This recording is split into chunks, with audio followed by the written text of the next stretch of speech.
नमस्कार, मैं हूँ आरजे स्नेहल और लेके आई हूँ आपके लिए एक नई कहानी। एक गांव में एक मूर्तिकार रहता था। वो बहुत अच्छी मूर्तियां बनाता था। उसकी शादी हो गई और उसे एक बेटा हुआ।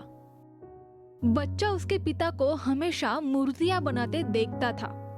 उस वजह से उसे भी मूर्तियां बनाने का शौक लग गया।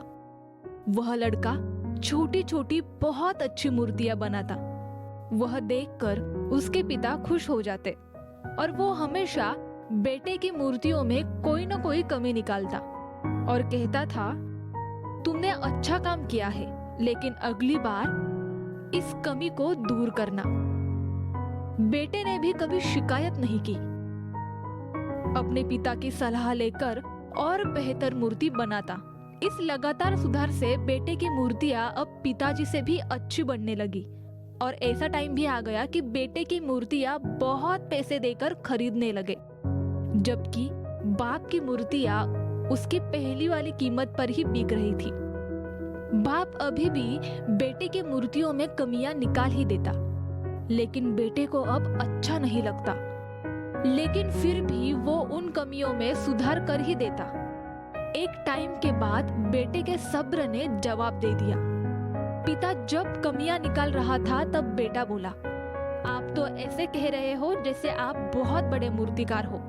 अगर आप में इतनी ही समझ होती तो आपकी मूर्तियां कम कीमत पर नहीं बिकती। अब मुझे नहीं लगता मुझे आपकी सलाह की कोई जरूरत है। मेरी मूर्तियां बहुत शानदार और उम्दा है। बेटे की ये बात सुनकर पिता ने उसके मूर्तियों में कमी निकालना और सलाह देना बंद कर दिया। कुछ महीने वो लड़का खुश रहा, लेकिन उसने जाना लोग अब उसकी मूर्तियों की उतनी तारीफ नहीं करते और ज्यादा कीमत भी नहीं करते और उसके मूर्तियों के दाम बढ़ना भी बंद हो गया है।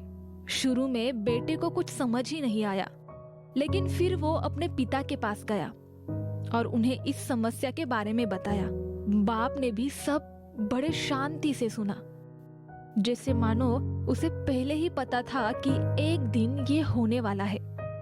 बेटे ने इसे नोटिस किया।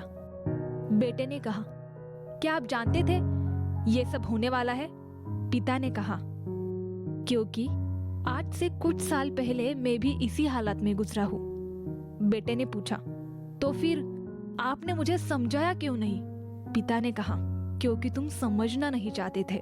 मैं जानता हूँ मैं तुम्हारी जितनी अच्छी मूर्तियां नहीं बनाता, और ये भी हो सकता है कि मेरी सलाह गलत हो। ऐसा भी नहीं है कि मेरी सलाह से मूर्ति अच्छी बनी हो। जब कमियां निकालता तब तुम अपनी बनाई मूर्तियों से समाधानी होते, खुद को बेहतर बनाने की कोशिश करते, और वही बेहतर होने की कोशिश तुम्हारी कामयाबी का कारण था। लेकिन जब तुम काम से समाधानी हो गए और तुमने मान लिया अब इसमें बेहतर होने की गुंजाइश ही नहीं है, तब तुम्हारी ग्रोथ रुक गई, तुम्हारी कामयाबी रुक गई और लोग हमेशा तुमसे बेहतर की उम्मीद करते हैं। और यही कारण है कि अब तुम्हारी मूर्तियों की तारीफ नहीं होती और ना ही अब ज्यादा पैसे मिलते हैं। बेटा एकदम शांत रहा और सवाल किया, तो अब मुझे क्या करना चाहिए? पिता ने कहा, असमाधानी होना सीखो। मान लो बेहतर होने की गुंजाइश बाकी है और यही बात तुम्हें आगे बढ़ने के लिए प्रेरणा देती रहेगी, हमेशा बेहतर बनाती रहेगी। तो दोस्तों, आज की कहानी कैसी लगी हमें जरूर बताइए।